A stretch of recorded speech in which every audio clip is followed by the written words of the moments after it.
Dear learners, welcome to this course on applied physics, which is especially designed for the students of Polytechnic for the preparation of their semester examination.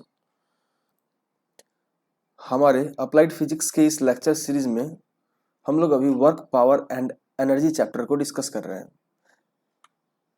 पिछले video में मैंने power को discuss किया था और आज का हमारा टॉपिक है एनर्जी।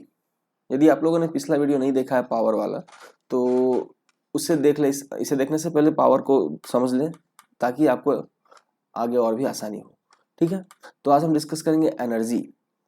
जब हम लोगों ने पावर को पढ़ा था उस टाइम हम लोगों ने देखा था कि the rate of doing work is called power. यानी कि पावर क्या था कि हम लोग यूनिट टाइम में कितने वर्क कर रहे हैं उसको हम लोग पावर बोल रहे थे। लेकिन आज का टॉपिक है हमारा एनर्जी। तो एनर्जी क्या होता है? पावर और एनर्जी दोनों डिफरेंट चीज है।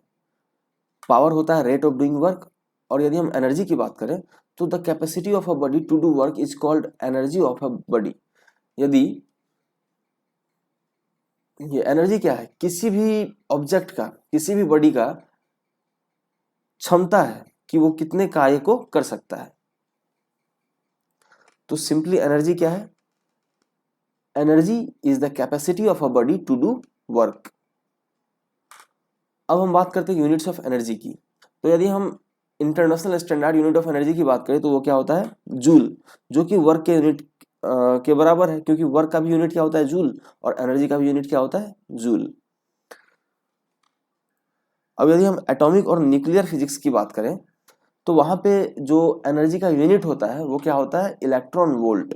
क्या होता है? Electron volt. और 1 इलेक्ट्रॉन वोल्ट जो होता है वो 1.6 इंटू 10⁻⁻19 जूल्स के बराबर होता है। यदि हम लोग इस डाटा को देखें तो हम लोग ऑब्जर्व कर सकते हैं कि जो इलेक्ट्रॉन का चार्ज होता है वो क्या होता है? 1.6 इंटू 10⁻⁻19 कूलम। तो उसी से रिलेटेड है 1 इलेक्ट्रॉन वोल्ट। 1 इलेक्ट्रॉन वोल्ट का वैल्यू हो गया 1.6 इंटू 10⁻⁻19 जूल।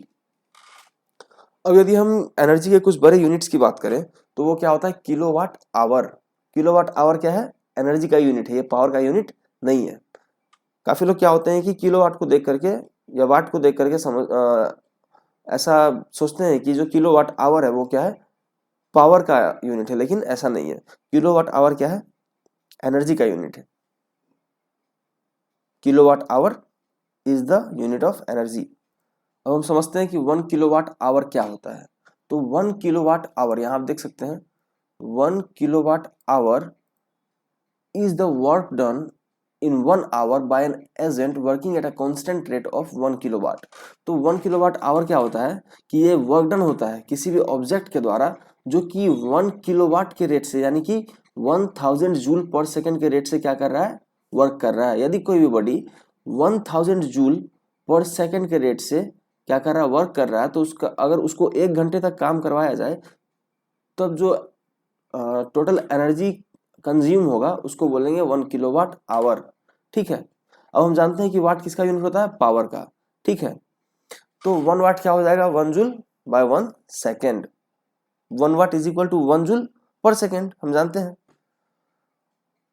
और वाट को अगर हम सेकेंड से मल्टीप्लाई कर दें तो वाट क्या हो जाएगा? 1 जूल/सेकेंड इंटू 1 सेकेंड। तो सेकेंड सेकेंड कैंसिल होकर के 1 वाट किसके इक्वल हो जाएगा? 1 वाट सेकेंड जो हो जाएगा वो 1 जूल के इक्वल हो जाएगा। ठीक है, 1 watt second is equal to 1 joule. अब यदि हम 1 किलोवाट की बात करें तो 1 किलोवाट क्या होगा? 1000 वाट, यानी कि 1000 जूल/सेकेंड। अब यदि हम 1000 जूल को 1 आवर से मल्टीप्लाई कर दे, यानी कि 1000 जूल/सेकेंड, जो क्या है मेरा 1 किलोवाट है, 1 किलोवाट को 1 आवर से मल्टीप्लाई कर दें तब जो मेरा यूनिट आएगा एनर्जी का वो किलोवाट आवर में आ जाएगा। यानी कि 1 किलोवाट को क्या लिख सकते हैं? 1000 जूल/सेकेंड। आप देख सकते हैं 1000 जूल/सेकेंड इंटू, अब 1 आवर में कितना सेकंड होता है? 1 आवर में 60 मिनट्स होता है, और 60 मिनट्स में कितना सेकंड्स हो जाएगा? 60 इंटू 60, यानी कि 3600 सेकेंड्स। ठीक है, क्योंकि 1 मिनट में 60 सेकेंड्स होता है, इसलिए 1 आवर में 3600 सेकेंड हो जाएगा। अब 1000 जूल/सेकेंड को 3600 सेकेंड से जब मल्टीप्लाई करेंगे तो जो हमारा आ जाएगा वो क्या आएगा? 3.6 इंटू 10⁻⁶ जूल। यानी कि यदि हम 1 किलोवाट आवर और जूल के बीच का रिलेशन फाइंड करें तो 1 किलोवाट आवर जो होगा वो 3.6 इंटू 10⁶ जूल के इक्वल होगा। ठीक है।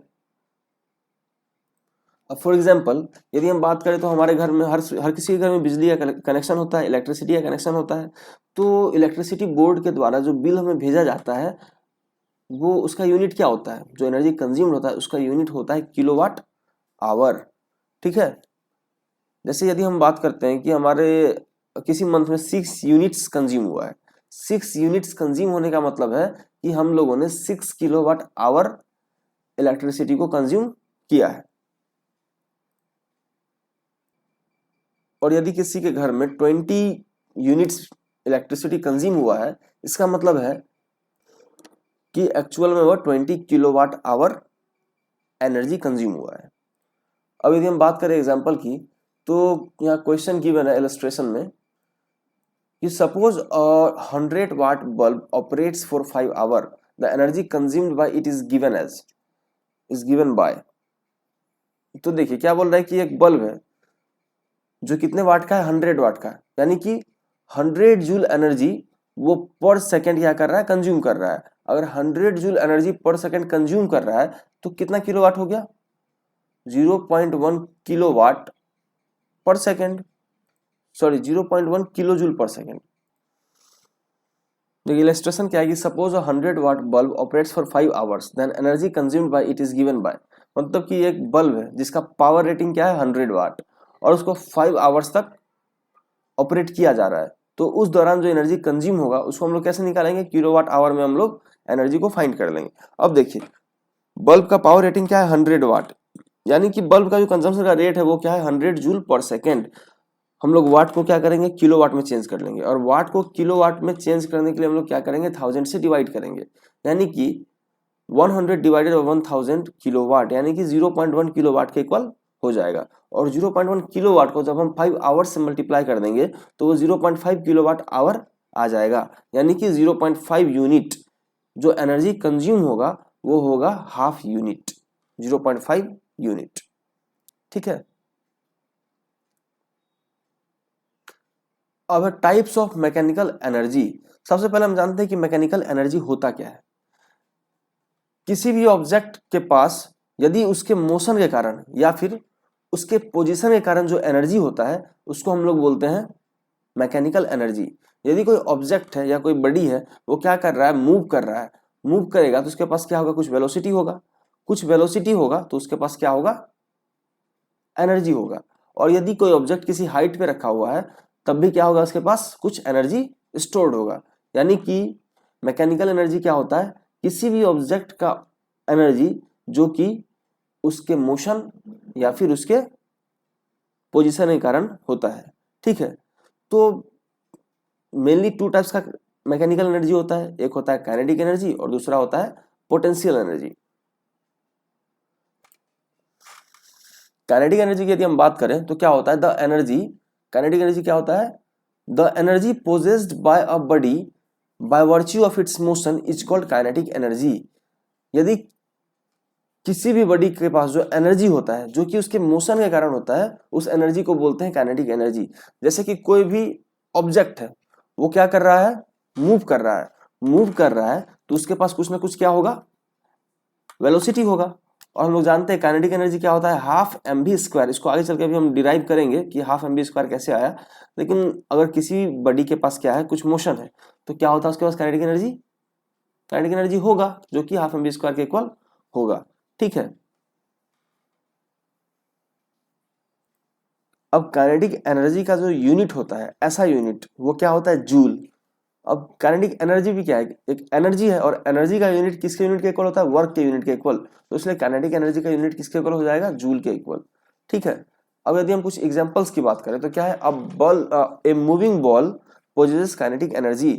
यदि कोई बॉल है वो क्या कर रहा है, मूव कर रहा है। जैसे मान लीजिए अगर क्रिकेट की बात करें, क्रिकेट में क्या होता है, बॉल होता है और बैट होता है। यदि जब बैट बॉल को हिट कर रहा है उस टाइम में क्या होता है, बॉल के पास कुछ काइनेटिक एनर्जी होता है। या पहले जब बॉलर अगर बॉल को फेंक रहा है तो बॉल के पास क्या होता है, बॉल के पास एक क्या होता है, वेलोसिटी होता है, इसलिए उसके पास क्या होगा, काइनेटिक एनर्जी भी होगा। ठीक है। अब क्या, blowing wind has kinetic energy. अब जैसे हवा बह रहा है, हवा अगर बह रहा है तो मतलब क्या है, मोशन है, मोशन है तो वहां भी क्या होगा, काइनेटिक एनर्जी। काइनेटिक एनर्जी का सिंपल सा डेफिनेशन है कि यदि किसी ऑब्जेक्ट में उसके मोशन के कारण कोई एनर्जी हो तो उसको क्या बोलते हैं, काइनेटिक एनर्जी। ठीक है। अब है एक्सप्रेशन फॉर काइनेटिक एनर्जी, कि काइनेटिक एनर्जी को हम लोग डिराइव कैसे करेंगे। अब हम लोग काइनेटिक एनर्जी के एक्सप्रेशन को क्या करते हैं, डिराइव करते हैं। ठीक है, तो देखिए क्या होगा, कोई बॉडी है,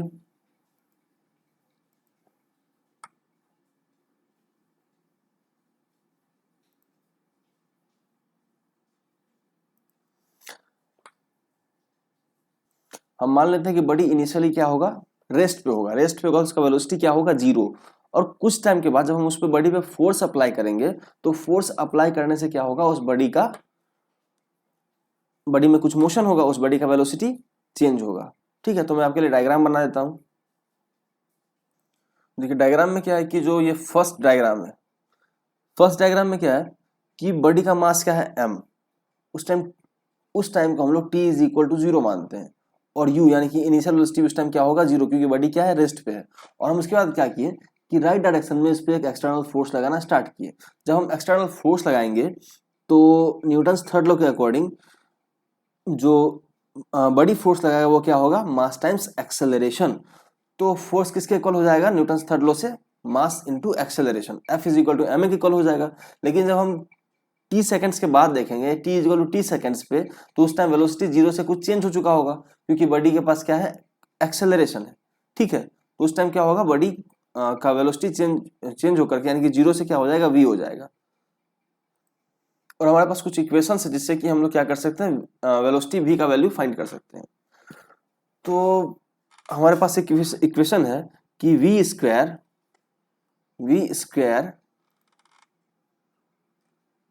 इज इक्वल टू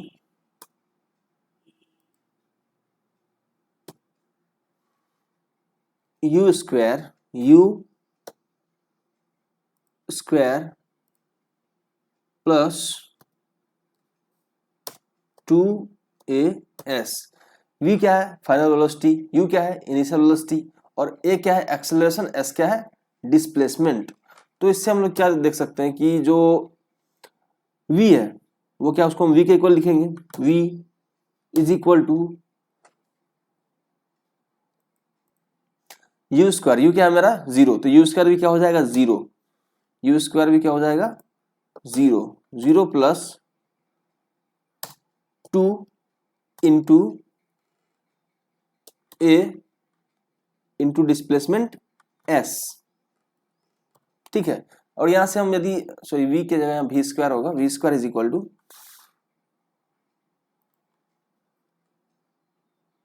as। अब यहां से यदि हम एक्सेलरेशन की वैल्यू निकालें तो एक्सेलरेशन क्या हो जाएगा, बॉडी का जो एक्सेलरेशन होगा वो हो जाएगा a is equal to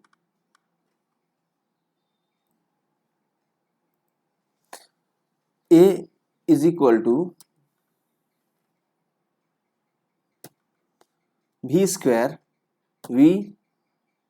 square divided by 2s। अब यहां से हम लोगों ने क्या किया कि बॉडी के एक्सेलरेशन को फाइंड कर लिया। अब बॉडी के एक्सेलरेशन को फाइंड कर लिया तो जो फोर्स लगेगा वो मास टाइम्स एक्सेलरेशन होगा। तो फोर्स जो होगा F इज इक्वल टू क्या हो जाएगा, F इज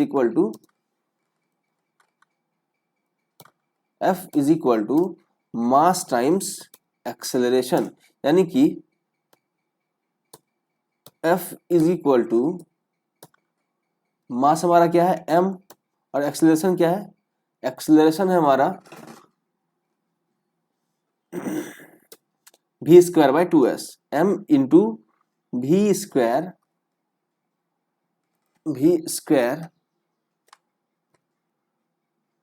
डिवाइडेड बाय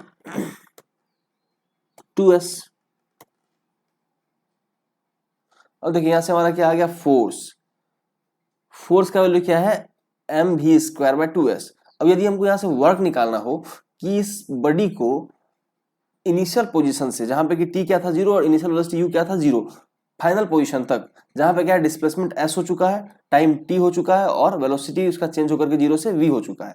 ठीक है, तो यदि हम वर्क निकालें या फिर एनर्जी निकालें तो एनर्जी इज इक्वल टू क्या हो जाएगा, एनर्जी इज इक्वल टू क्या होता है, force into displacement, F force into displacement. ठीक है, फोर्स इंटू डिस्प्लेसमेंट, फोर्स क्या है हमारा, तो E इज इक्वल टू हो जाएगा, E is equal to force क्या है, एम भी square by 2s, m b square divided by 2s। ठीक है, इंटू इंटू क्या हो जाएगा, डिस्प्लेसमेंट s। ठीक है, अब देखिए m v square by 2s, displacement s से हम लोग मल्टीप्लाई कर दिए तो क्या आ गया, energy E is equal to s से s कैंसिल हो गया, एम वी स्क्वायर बाई 2 यानी कि हाफ एम भी square, half m b square क्या हो गया, एनर्जी।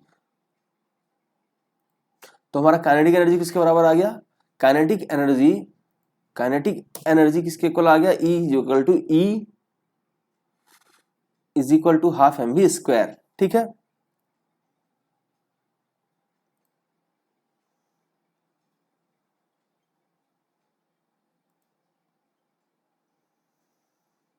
तो अभी तक हम लोगों ने देख लिया कि एनर्जी क्या होता है। एनर्जी में हम लोगों ने देखा कि काइनेटिक एनर्जी क्या होता है, और काइनेटिक एनर्जी और वेलोसिटी के बीच में हम लोगों ने क्या क्या रिलेशन को फाइंड किया। काइनेटिक एनर्जी किसके इक्वल था, kinetic energy is equal to half m v square. ठीक है, अब हम नेक्स्ट बात करते हैं पोटेंशियल एनर्जी की। तो पोटेंशियल एनर्जी होता क्या है, the energy possessed by a body by virtue of its position, state और configuration is called potential energy. अब कोई भी ऑब्जेक्ट है वो किस पोजीशन पे है, मतलब कि अगर ग्राउंड के रेफरेंस में बात करें तो ग्राउंड से किस हाइट पे है, उसका कॉन्फ़िगरेशन क्या है, इन सभी चीजों से डिटरमाइन होता है हमारा पोटेंशियल एनर्जी। ग्राउंड से जितना ज्यादा हाइट होगा ग्रेविटेशनल पोटेंशियल एनर्जी उतना ज्यादा होगा। ठीक है, मतलब किसी भी ऑब्जेक्ट के पोजीशन, स्टेट या फिर कॉन्फ़िगरेशन के द्वारा जो भी एनर्जी डिसाइड होता है, डिटरमाइन होता है, उसको क्या बोलते हैं, पोटेंशियल एनर्जी। पोटेंशियल एनर्जी क्या होता है, it is measured by the amount of work the body can do due to its position और स्टेट। मतलब अगर कोई बॉडी अपने पोजीशन या फिर स्टेट के कारण जितने वर्क को कर सकता है वही उसका क्या है, पोटेंशियल एनर्जी। अब द ऐसा unit of potential energy is joule, क्योंकि पोटेंशियल एनर्जी भी एक एनर्जी है तो इसका भी जो ऐसा यूनिट होगा वो क्या होगा, एनर्जी के ऐसा यूनिट के इक्वल, यानी कि वो क्या हो जाएगा, जूल। ठीक है, अगर हम एग्जांपल की बात करें तो a stone raised to certain height has potential energy due to its raised position because it can do work if it allowed to fall। मतलब कोई स्टोन है, कोई पत्थर है जिसको हम क्या किए, किसी हाइट तक क्या किए हैं, रेज कर दिए हैं, उठा दिए हैं। अगर हम उस हाइट से उस पत्थर को रिलीज करेंगे, वहां से उस पत्थर को छोड़ेंगे तो क्या होगा, वो पत्थर क्या करेगा, वर्क करेगा। ठीक है, वो वर्क किसके कारण होगा, उसके पोटेंशियल एनर्जी के कारण।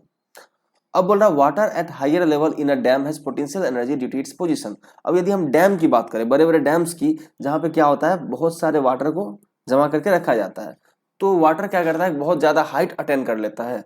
बहुत ज्यादा हाइट अटेन करने के कारण क्या होता है, उनके पास बहुत ज्यादा पोटेंशियल एनर्जी आ जाता है, क्योंकि हाइट क्या है, पोजीशन है, और हम जानते हैं पोजीशन के कारण जो भी एनर्जी होता है उसको हम लोग क्या बोलते हैं, पोटेंशियल एनर्जी। तीसरे एग्जांपल की बात करें तो वो क्या है, अ स्ट्रेच्ड रबर बैंड और a stretched bow has potential energy due to its state.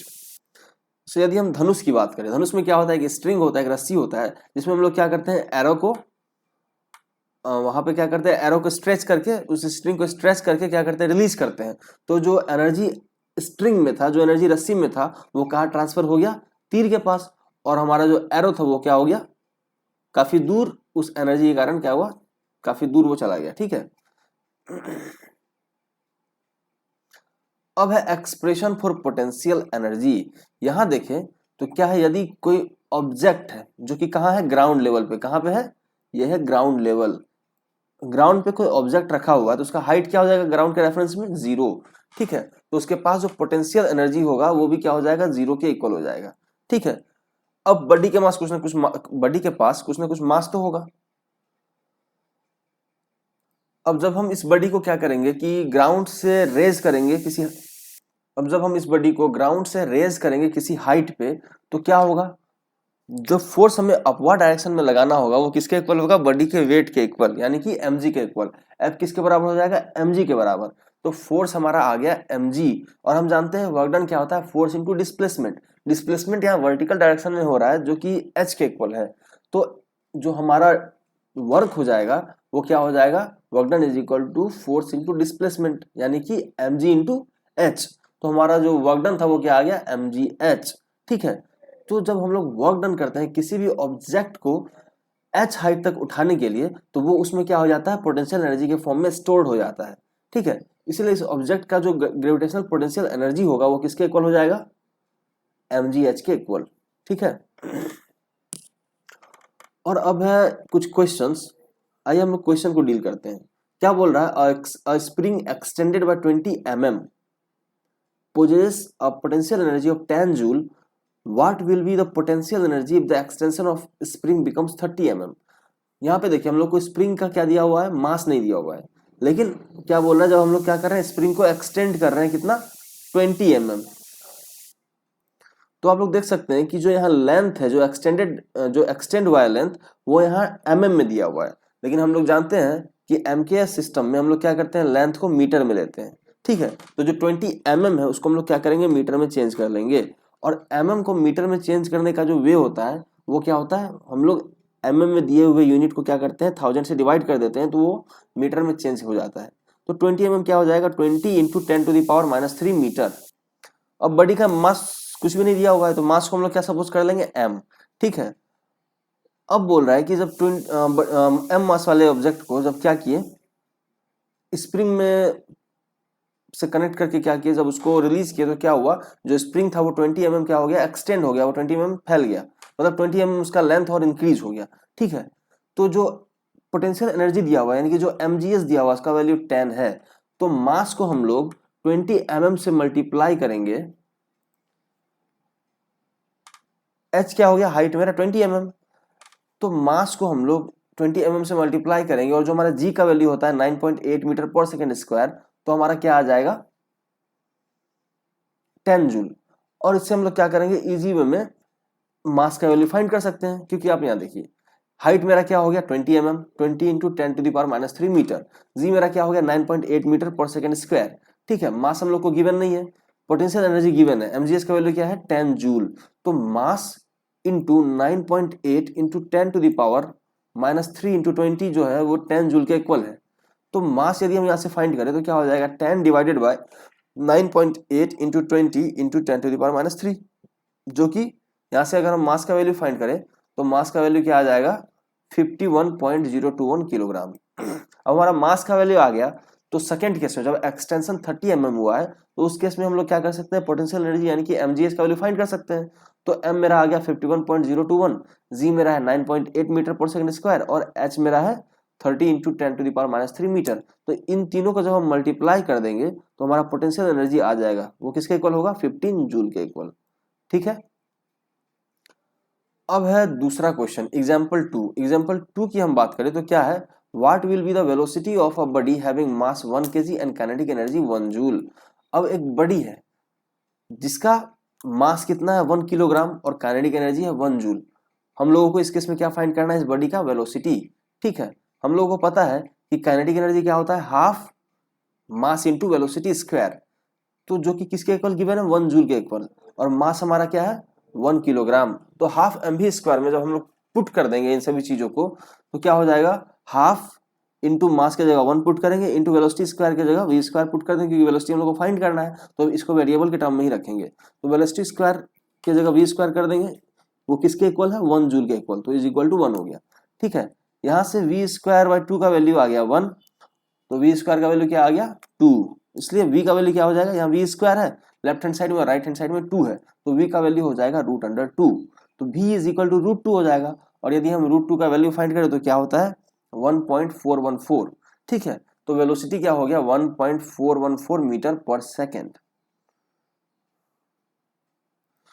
और देखिए हम लोगों ने मैकेनिकल एनर्जी के बारे में सीखा कि मैकेनिकल एनर्जी क्या होता है, मैकेनिकल एनर्जी कितने टाइप्स का होता है। तो कितने टाइप्स का था, दो टाइप्स का मिली, पहला काइनेटिक एनर्जी और दूसरा पोटेंशियल एनर्जी। जो काइनेटिक एनर्जी होता है वो किस कारण से होता है, बॉडी के मोशन की वजह से। अगर बॉडी में कोई मोशन है, कुछ वेलोसिटी है, तो उसका काइनेटिक एनर्जी क्या हो जाएगा, हाफ मास इंटू वेलोसिटी का स्क्वायर। ठीक है। और हम जो सेकंड क्लासिफिकेशन था मैकेनिकल एनर्जी का, वो क्या था, पोटेंशियल एनर्जी। तो जो एनर्जी बॉडी के स्टेट के कारण होता है, जो पोजीशन के कारण होता है, जो कॉन्फ़िगरेशन के कारण होता है, उसको क्या बोलते हैं, पोटेंशियल एनर्जी। और पोटेंशियल एनर्जी का यदि हम लोग एक्सप्रेशन फाइंड किए थे तो वो क्या था, वो क्या था, mgh। ठीक है। उससे बेस्ड हम लोगों ने कुछ क्वेश्चंस किया। अब है principle of conservation of energy.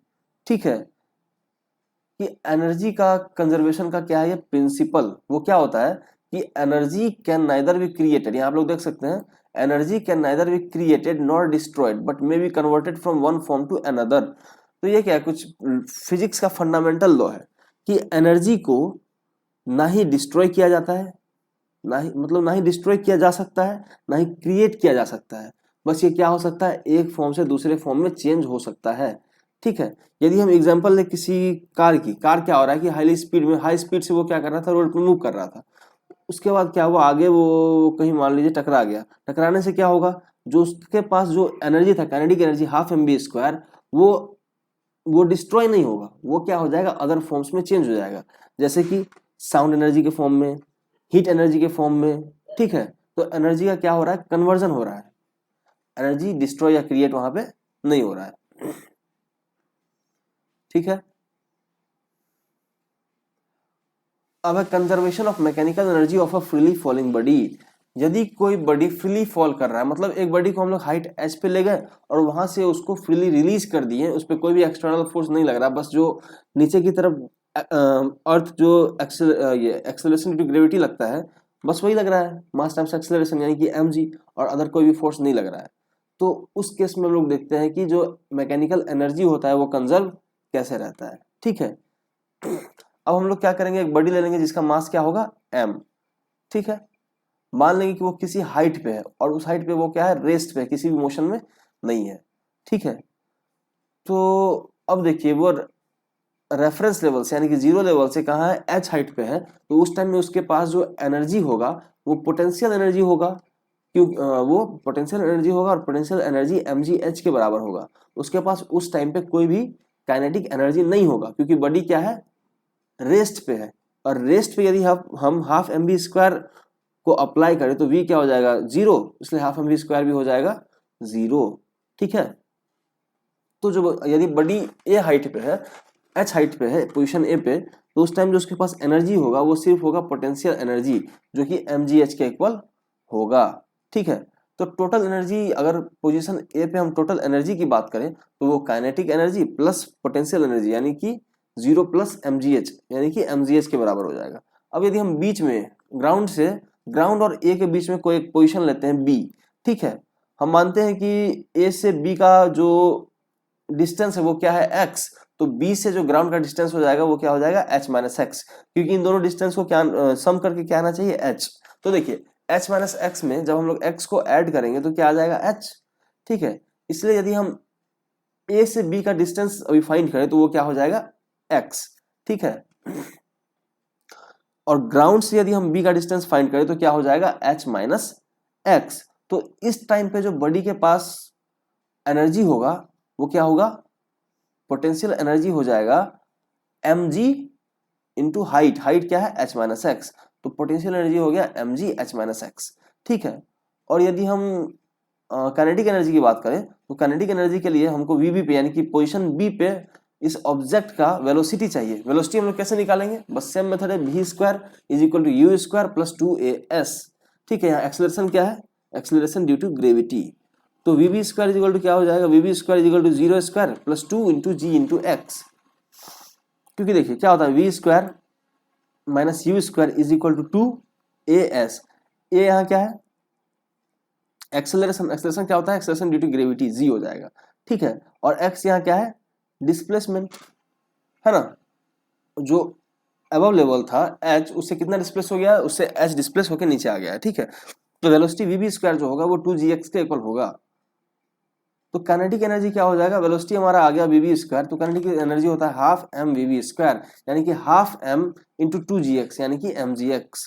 वहां पे काइनेटिक एनर्जी आ गया हमारा mgx के इक्वल। ठीक है, तो टोटल एनर्जी वहां जो हो जाएगा वो हो जाएगा mg h minus x plus mgx, यानी कि वो भी हो गया mg h के इक्वल। तो देखिए जो एनर्जी टॉप पोजीशन पे था वही सेम एनर्जी x डिस्टेंस नीचे भी है, यानी कि mgh पोजीशन ए पे भी था और mgh पोजीशन बी पे भी है। तो ना ही एनर्जी का लॉस हुआ है और ना ही एनर्जी का गेन हुआ है, जो एनर्जी पोजीशन ए पे था वही एनर्जी पोजीशन बी पे है। ठीक है, तो अभी तक क्या है, एनर्जी कंजर्व्ड है। अब यदि हम पोजीशन सी की बात करें यानी कि ग्राउंड लेवल पे, तो पोजीशन सी पे हाइट का वैल्यू क्या हो जाएगा, 0। अब यहाँ वहां हाइट का वैल्यू 0 हो गया तो mgh ग्रेविटेशनल पोटेंशियल एनर्जी जो होगा वो क्या हो जाएगा, 0 हो जाएगा। वहां पे हम vc अगर फाइंड करें तो क्या होगा, v square is equal to u square, sorry v square plus u square is equal to 2as। ठीक है, तो वी स्क्वायर क्या हो जाएगा, वी स्क्वायर हो जाएगा 2gh के इक्वल। तो देखिए पोजीशन सी पे जब क्या हुआ, बॉडी जस्ट ग्राउंड को टच किया उस टाइम जो बॉडी का वेलोसिटी होगा वीसी स्क्वायर, यानी कि वेलोसिटी का जो स्क्वायर होगा वो 2gh के इक्वल होगा। अब काइनेटिक एनर्जी क्या होता है, हाफ एम वी स्क्वायर। तो हाफ एम को यदि हम वीसी स्क्वायर से मल्टीप्लाई कर दें तो उस टाइम हमारा क्या आ जाएगा वहां पे काइनेटिक एनर्जी। तो देखिए क्या हो जाएगा, half m into v c square जो कि 2gh के इक्वल है। तो क्या हो गया, 2 कैंसल, क्या आ गया mgh। तो यहाँ पे भी क्या है, जो एनर्जी है टोटल एनर्जी वो क्या है, mgh के इक्वल है। तो हम लोग देख सकते हैं चाहे पोजीशन ए हो या बी हो या सी हो, तीनों में क्या है, एनर्जी सेम है। यानी कि वहां पे तीनों पोजीशन पे सम ऑफ पोटेंशियल एनर्जी और सम ऑफ काइनेटिक एनर्जी क्या है, सेम है। Sum of potential energy and sum of kinetic energy सारे पोजीशन पे सेम है, मतलब कि कहीं भी ना ही एनर्जी का लॉस हो रहा है और ना ही एनर्जी का गेन हो रहा है। इसी को हम लोग क्या बोलते हैं, कंजर्वेशन ऑफ एनर्जी। ठीक है, तो देखिए यहाँ पे ग्राफ WP12 यानी कि वर्क पावर एनर्जी फिगर 12 में ग्राफिकल वे में शो किया हुआ है कि वाई एक्सिस पे क्या है, एनर्जी है, एक्स एक्सिस पे क्या है, हाइट। अब हाइट इज इक्वल टू यहाँ क्या होगा, 0। अगर हाइट 0 है तो यहाँ पे एनर्जी भी, इस पॉइंट पे एनर्जी भी क्या हो जाएगा, 0। ठीक है, यहाँ पे दो लाइन दिया हुआ, एक है पोटेंशियल एनर्जी का और दूसरा है काइनेटिक एनर्जी का। ओरिजिन से जो अपवर्ड डायरेक्शन में जा रहा है वो किसका है, पोटेंशियल एनर्जी का, और अपर डायरेक्शन में पॉजिटिव वाई एक्सिस से जो पॉजिटिव एक्स एक्सिस की तरफ आ रहा है वो क्या है, काइनेटिक एनर्जी का। ठीक है, तो जैसे हम यहाँ से ऑब्जर्व कर सकते हैं कि जैसे जैसे हाइट बढ़ रहा है ऑब्जेक्ट का, जैसे जैसे हाइट बढ़ रहा है वैसे वैसे पोटेंशियल एनर्जी क्या हो रहा है, इंक्रीज हो रहा है। ठीक है, और यदि हम काइनेटिक एनर्जी की बात करें कि जैसे जैसे क्या हो रहा है, हाइट घट रहा है, ऑब्जेक्ट का क्या हो रहा है, वेलोसिटी क्या हो रहा है, इंक्रीज हो रहा है, उससे उसका एनर्जी भी इंक्रीज हो रहा है। ठीक है, अब फॉर्म्स ऑफ एनर्जी। अब एनर्जी कई फॉर्म्स में प्रेजेंट होता है। ठीक है, जैसे कि mechanical energy, heat energy, light energy, electrical energy, chemical energy और न्यूक्लियर एनर्जी। ठीक है, तो अब हम बारी बारी से इन सभी चीजों के बारे में पढ़ेंगे कि मैकेनिकल एनर्जी क्या होता है, लाइट एनर्जी क्या होता है, हीट एनर्जी क्या होता है, केमिकल एनर्जी क्या होता है और न्यूक्लियर एनर्जी क्या होता है। ठीक है, अब बोला they are inter related in the sense that energy in one form में be transform into energy of other form. बोल रहा है ये सब क्या है, एक दूसरे से इंटर रिलेटेड है, क्योंकि यदि एनर्जी एक फॉर्म में है तो उसको हम लोग अनदर फॉर्म में चेंज, अनदर फॉर्म में कन्वर्ट कर सकते हैं। ठीक है,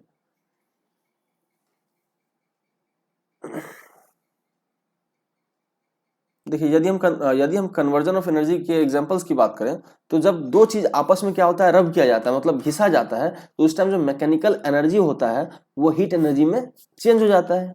ठीक है, और यदि हम जब कोल को बर्न करते हैं, कोयला को बर्न करते हैं, तो उस टाइम जो केमिकल एनर्जी होता है, केमिकल रिएक्शन के कारण जो कोल का बर्निंग होता है, तो केमिकल एनर्जी किस में चेंज हो जाता है, हीट में चेंज हो जाता है। ठीक है, तो यहाँ क्या हो रहा है, एनर्जी का कन्वर्जन हो रहा है एक फॉर्म से दूसरे फॉर्म में।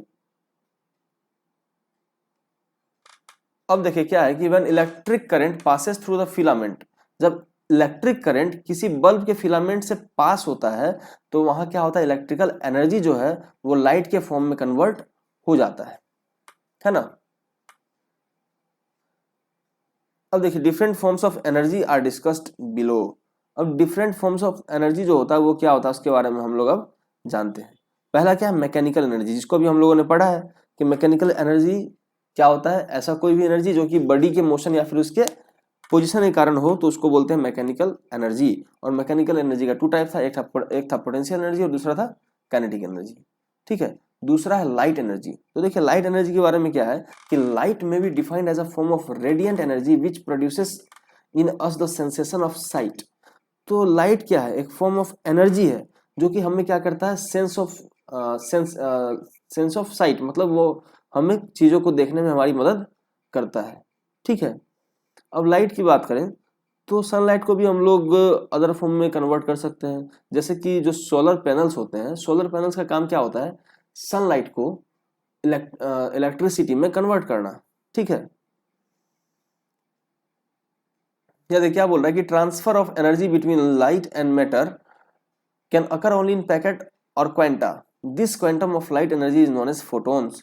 तो बोल रहा है कि जो लाइट और मैटर के बीच में जो ट्रांसफर होता है एनर्जी का, वो किस फॉर्म में हो सकता है, क्वांटा के फॉर्म्स में हो सकता है। ठीक है, उस क्वांटम ऑफ लाइट को हम लोग क्या बोलते हैं, फोटोन। फोटोन क्या होता है, एक एनर्जी का पैकेट होता है जो कि क्या होता है, फ्रीक्वेंसी ऑफ रेडिएशन, रेडिएशन के फ्रीक्वेंसी के प्रोपोर्शनल होता है। यानी कि E is directly proportional to क्या हो गया, एन। एन क्या है, फ्रीक्वेंसी। ठीक है, जो एनर्जी है वो किसके प्रोपोर्शनल हो गया, फ्रीक्वेंसी के। और हम जानते हैं कि एच क्या होता है, एक कांस्टेंट है जिसको क्या बोलते हैं, प्लैंक्स कांस्टेंट। ठीक है, जिसका वैल्यू होता है 6.65 इंटू 10⁻⁻27 अर्ग सेकेंड। और यदि हम एमकेएस यूनिट में बात करें तो जो प्लैंक्स कांस्टेंट होता है उसका वैल्यू होता है 6.626 इंटू 10⁻34 जूल। क्या होता है Planck's constant, 6.626 into 10⁻34 joule second. ठीक है, तो देखिए जो एनर्जी होता है वो किसके इक्वल हो गया, यहाँ प्रोपोर्शनलिटी का साइन है, तो प्रोपोर्शनलिटी के साइन को हटाने के लिए क्या जानते हैं, क्या करना होता है, एक कांस्टेंट से मल्टीप्लाई करना होता है। तो जो ई है वो क्या हो गया, एच इंटू एन, यानी कि प्लैंक्स कांस्टेंट इनटू फ्रीक्वेंसी। ठीक है, तो लाइट का जो एनर्जी होगा वो क्या होगा, E is equal to H N, या फिर एच न्यू भी बोलते हैं, जहाँ एच क्या प्लैंक्स कांस्टेंट, न्यू या एन क्या है, फ्रीक्वेंसी। प्लैंक्स कांस्टेंट होता है 6.626 इंटू 10⁻34 जूल सेकेंड, और फ्रीक्वेंसी का यूनिट क्या होता है, पर सेकेंड। तो उन दोनों का यूनिट, तो एनर्जी का यूनिट क्या हो गया, जूल। ठीक है, तीसरा फॉर्म ऑफ एनर्जी है हीट एनर्जी। हीट एनर्जी क्या होता है कि heat is a form of energy which produces us in the sensation of warmth, मतलब वो क्या करता है, वार्मथ के सेंसेशन को क्रिएट करता है हीट एनर्जी। ठीक है, it has been established beyond any doubt that heat can perform usual work as any agent possessing energy can do. The most common example is met within the steam engine which does mechanical energy due to heat present in them. अब देखिए क्या बोल रहा है कि यहाँ कुछ example दिया हुआ हीट एनर्जी का, कि हीट एनर्जी से हम लोग क्या क्या कर सकते हैं। उसके बाद kinetic theory of matter explain that molecule of substance are always in rapid movement. देखिए काइनेटिक थ्योरी क्या बोलता है कि जो सबस्टेंस होता है उनका जो मॉलिक्यूल होता है वो क्या होता है, हमेशा मूवमेंट करता रहता है। जैसे हम हीट बढ़ाएंगे तो हीट के बढ़ाने से क्या होता है, उनका मूवमेंट फास्ट हो जाता है, और जैसे ही सिस्टम में क्या करेंगे, हीट को कम कर देंगे तो मूवमेंट कम हो जाता है। इससे क्या एक्सप्लेन होता है कि जो हीट होता है वो क्या होता है, ऑब्जेक्ट्स को या बॉडीज को या पार्टिकल्स को क्या कर रहा है, काइनेटिक एनर्जी प्रोवाइड कर रहा है, और काइनेटिक एनर्जी क्या हो रहा है, से उनका जो जो भी मोशन है वो क्या हो रहा है, फास्ट या फिर स्लो हो जा रहा है। ठीक है, अब देखो क्या बोल रहा है, अकॉर्डिंग टू मॉडर्न कंसेप्ट के अकॉर्डिंग क्या है कि heat of the body is the total kinetic energy of its molecules. Heat क्या होता है कि यदि बॉडी में जितना भी मॉलिक्यूल्स है उन सारे मॉलिक्यूल्स का काइनेटिक एनर्जी को हम लोग सम कर देंगे तो वो किसके इक्वल आ जाएगा, हीट के इक्वल। ठीक है, अब नेक्स्ट फॉर्म ऑफ एनर्जी है इलेक्ट्रिकल एनर्जी। इलेक्ट्रिकल एनर्जी हम सभी लोग जानते हैं कि जो हमारे घर में इलेक्ट्रिसिटी का हम लोग यूज करते हैं तो वो क्या होता है, इलेक्ट्रिकल एनर्जी। इलेक्ट्रिकल एनर्जी का जो यूनिट सेट किया गया है वो क्या है, किलोवाट आवर, क्योंकि जो इलेक्ट्रिसिटी का कंजम्पशन होता है हमारे घरों में या फिर इंडस्ट्रीज में वो क्या होता है, काफी ज्यादा अमाउंट में होता है।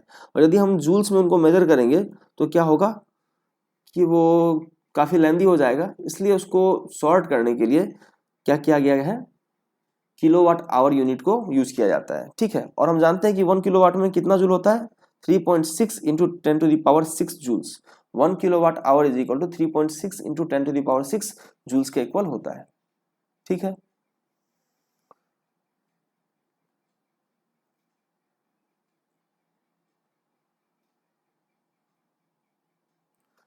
अब हम लोग देख सकते हैं कि हमारे घरों में क्या होता है कि जो इलेक्ट्रिसिटी बोर्ड होता है उनके द्वारा कुछ मीटर स्टेब्लिश किया रहता है। वो मीटर क्या करता है, रीडिंग लेता है कि हम लोग कितने किलोवाट आवर एनर्जी या फिर कितने यूनिट इलेक्ट्रिकल एनर्जी को कंज्यूम कर रहे हैं। उसी बेसिस पे हमारा क्या होता है, हर मंथ का बिल जनरेट होता है।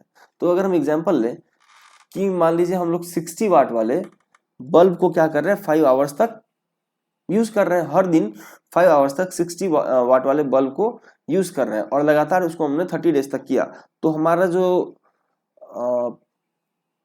एनर्जी आएगा या फिर यूनिट कंज्यूम्ड आएगा या फिर किलोवाट आवर आएगा, उसको हम लोग कैसे फाइंड करेंगे। तो हम लोग जानते हैं किलोवाट आवर को क्या करेंगे, फाइंड करने के लिए जो पावर क्या दिया हुआ है, वाट में दिया हुआ है, 60 वाट में, उसको किलोवाट में चेंज करेंगे। 60 वाट को किलोवाट में चेंज करने के लिए 1000 से डिवाइड कर देंगे, तो 60/1000 क्या हो गया, 0.06 किलोवाट। उसको हम क्या करेंगे, 5 से मल्टीप्लाई कर देंगे, तो 0.06 इंटू 5 क्या हो गया, किलोवाट आवर। फिर उसको ये क्या बोल रहा है कि इतना एनर्जी 30 डेज तक हम लोग क्या कर रहे हैं, कंज्यूम कर रहे हैं। तो उनको 30 से, उस पूरे एनर्जी को 30 से मल्टीप्लाई कर देंगे तो टोटल 30 डेज का एनर्जी आ जाएगा, जो कि 9 किलोवाट आवर के इक्वल हो जाएगा, यानी कि 9 यूनिट्स इलेक्ट्रिसिटी उससे क्या होगा, कंज्यूम होगा। पांचवा है केमिकल एनर्जी। केमिकल एनर्जी क्या है, the energy change that takes place in a chemical reaction is known as chemical energy. अब देखिए, किसी केमिकल रिएक्शन में, अगर हम केमिस्ट्री की बात करते हैं तो केमिस्ट्री में क्या होता है कि ढेर सारे केमिकल रिएक्शंस को हम लोग पढ़ते हैं, तो उन केमिकल रिएक्शंस के दौरान जो भी एनर्जी चेंज होता है उसको क्या बोलते हैं, केमिकल एनर्जी। ठीक है, बोल रहा है chemical reaction only involves only conversion of molecule of one form into molecule of another form. क्या बोल रहा है कि केमिकल रिएक्शन में क्या होता है कि एक फॉर्म ऑफ एनर्जी क्या होता है, दूसरे फॉर्म में चेंज हो जाता है। ठीक है, एक मॉलिक्यूल क्या होता है, एक फॉर्म से दूसरे फॉर्म में चेंज हो जाता है, मतलब उसमें क्या होता है, ब्रेकिंग ऑफ बॉन्ड होता है। अगर मान लीजिए दो कंपाउंड्स का या एलिमेंट कंपाउंड का क्या हो रहा है, रिएक्शन हो रहा है, तो क्या होगा, पहले ब्रेक डाउन होगा, कुछ बॉन्ड्स ब्रेक होंगे और कुछ बॉन्ड्स नहीं बनेंगे। इससे क्या होगा, हम लोग क्या बोलेंगे, केमिकल रिएक्शन हुआ है। ठीक है, अब बोल रहा है the value of internal energy of a given substance depends upon its state. मतलब कि जो इंटरनल एनर्जी होता है किसी भी सबस्टांस का, वो किस पे डिपेंड करता है, उसके स्टेट पे, मतलब कि किस टेम्परेचर पे वो है, प्रेशर क्या है, उसका वॉल्यूम क्या है। ठीक है, और उसका केमिकल नेचर क्या है, मतलब कि उसके जो केमिकल बॉन्ड्स हैं उनका नेचर क्या है, वो कितना स्ट्रॉन्ग है या फिर वीक है। इन सभी चीज़ों पे क्या होता है, जो इंटरनल एनर्जी होता है वो डिपेंड करता है। ठीक है, the value of internal energy और chemical energy of a substance is measured in the form of heat, work, light etcetera. तो जो इंटरनल एनर्जी या फिर केमिकल एनर्जी होता है किसी सबस्टांस का, उसको हम लोग हीट, वर्क या फिर लाइट, इन सभी चीज़ों के से क्या करते हैं, मेजर करते हैं। अब है न्यूक्लियर एनर्जी, कि कुछ हैवी एटम्स होते हैं जैसे यूरेनियम वगैरह, इनके जो न्यूक्लियस होते हैं वो काफ़ी काफ़ी ज़्यादा हैवी होते हैं, तो उनमें क्या होता है, लगातार डिसइंटीग्रेशन यानी कि ब्रेकडाउन होता रहता है। तो उससे जो एनर्जी रिलीज होता है उसको क्या बोलते हैं, न्यूक्लियर एनर्जी। ठीक है, आइंस्टीन ने क्या किया कि उस एनर्जी और मास के बीच में एक रिलेशन दिया। ठीक है, जो एनर्जी था न्यूक्लियर एनर्जी, वो क्या था, E is equal to mc² joule, जहाँ m क्या है, मास है, c क्या है, वेलोसिटी ऑफ लाइट, जो कि 3 इंटू 10⁸ मीटर पर सेकेंड के इक्वल होता है। ठीक है, बोल रहे यदि किसी बॉडी का मास m है तो जो एनर्जी न्यूक्लियर एनर्जी होगा वो किसके इक्वल होगा, मास इंटू वेलोसिटी, यानी कि वेलोसिटी ऑफ लाइट का स्क्वायर, 3 इंटू 10⁸ मीटर पर सेकंड का स्क्वायर इंटू मास, वो क्या हो जाएगा, एनर्जी का इक्वल हो जाएगा। ठीक है, बोला thus during the conversion of mass into energy a tremendous amount of energy is released, this is called nuclear energy। अब देखिए, यदि किसी मास को एनर्जी के फॉर्म में हम लोग कन्वर्ट करते हैं तो उस टाइम क्या होता है कि बहुत ज्यादा अमाउंट में एनर्जी क्या होता है, रिलीज होता है। उसी एनर्जी को क्या बोलते हैं, न्यूक्लियर एनर्जी। क्योंकि आप देख सकते हैं E is equal to mc² है, यदि मास किसी ऑब्जेक्ट का कम भी है लेकिन c² से जब उसको मल्टीप्लाई करते हैं, c² क्या हो जाएगा, 9 इंटू 10⁻16, उससे जब हम लोग मल्टीप्लाई करेंगे तो बहुत लार्ज अमाउंट में हम लोग को एनर्जी मिलेगा। ठीक है, अब यहाँ कुछ दिया हुआ है ट्रांसफॉर्मेशन ऑफ एनर्जी, उसका कुछ एग्जांपल्स दिया हुआ है कि यदि कोई हीट इंजन है उसमें क्या होता है, हीट मैकेनिकल एनर्जी में चेंज होता है। अगर हम इलेक्ट्रिकल बल्ब की बात करें उसमें इलेक्ट्रिकल एनर्जी किस में चेंज होता है, लाइट एनर्जी में चेंज होता है।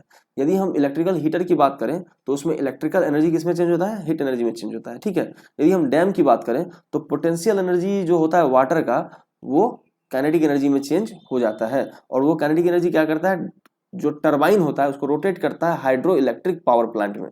ठीक है, वहां पे क्या होता है, हमारा जो इलेक्ट्रिसिटी होता है उसका प्रोडक्शन होता है। अगर हम टेलीफोन या मोबाइल की बात करें उसमें क्या होता है, साउंड एनर्जी को पहले इलेक्ट्रिकल सिग्नल में हम लोग क्या करते हैं, कन्वर्ट कर देते हैं।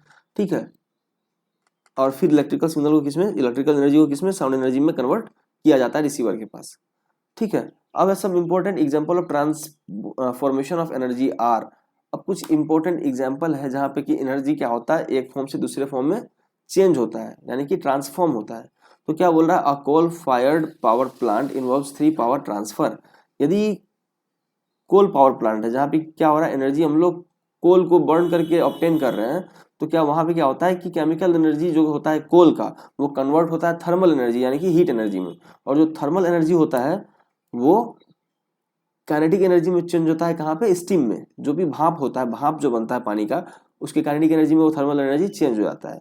उसके बाद काइनेटिक एनर्जी क्या होता है कि टरबाइन के रोटेशन के लिए रिस्पॉन्सिबल होता है, वो वहां पे क्या हो गया, मैकेनिकल एनर्जी में चेंज हो गया। अब जो मैकेनिकल एनर्जी है वो क्या हो जाएगा, फिर से इलेक्ट्रिकल एनर्जी में चेंज हो जाएगा। तो यहाँ आप लोग देख सकते हैं कि क्या हो रहा है, ट्रांसफॉर्मेशन ऑफ एनर्जी हो रहा है। ठीक है, यहाँ पे कोई भी किसी भी तरह का क्रिएशन या फिर डिस्ट्रक्शन एनर्जी का नहीं हो रहा है, सिर्फ क्या हो रहा है, ट्रांसफॉर्मेशन। तो फिजिक्स का बेसिक लॉ है कि कोई भी एनर्जी क्या होता है, ट्रांसफॉर्म किया जा सकता है, लेकिन वन फॉर्म से अदर फॉर्म में ट्रांसफॉर्म किया जा सकता है, लेकिन उसको डिस्ट्रॉय या उसको क्रिएट नहीं किया जा सकता है। ठीक है,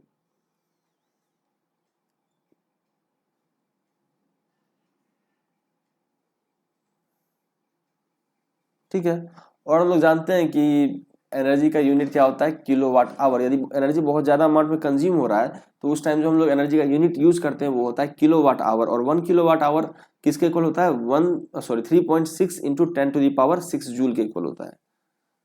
ठीक है,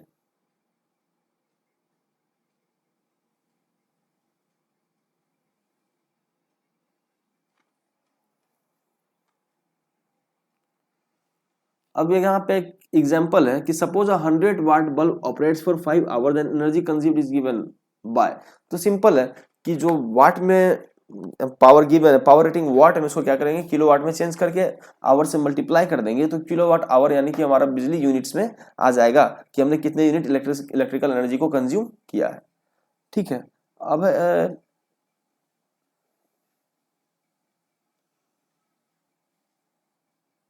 अब देखिए कुछ क्वेश्चंस हैं जो कि आपको करने हैं। ठीक है, अगर आप क्वेश्चंस करेंगे तो आप लोगों को पता लगेगा कि आप लोग कितने ज्यादा इस टॉपिक को समझ पाए हैं। अगर क्वेश्चंस आपके सही हो रहे हैं मतलब कि आपके जो भी आपने इस टॉपिक को अच्छे से समझा है, और यदि क्वेश्चंस आपके रॉन्ग हो रहे हैं तो मतलब थोड़ा बहुत डाउट अभी भी आपको है। अगर कोई भी डाउट होता है तो आप मुझे कमेंट सेक्शन में पूछ सकते हैं। ठीक है, तो ये सभी क्वेश्चन मैं आपके लिए छोड़ रहा हूं ताकि आप क्या करें, इनको खुद से करने का कोशिश करें। ठीक है, और खुद से करेंगे तो ज़्यादा बेटर रहेगा।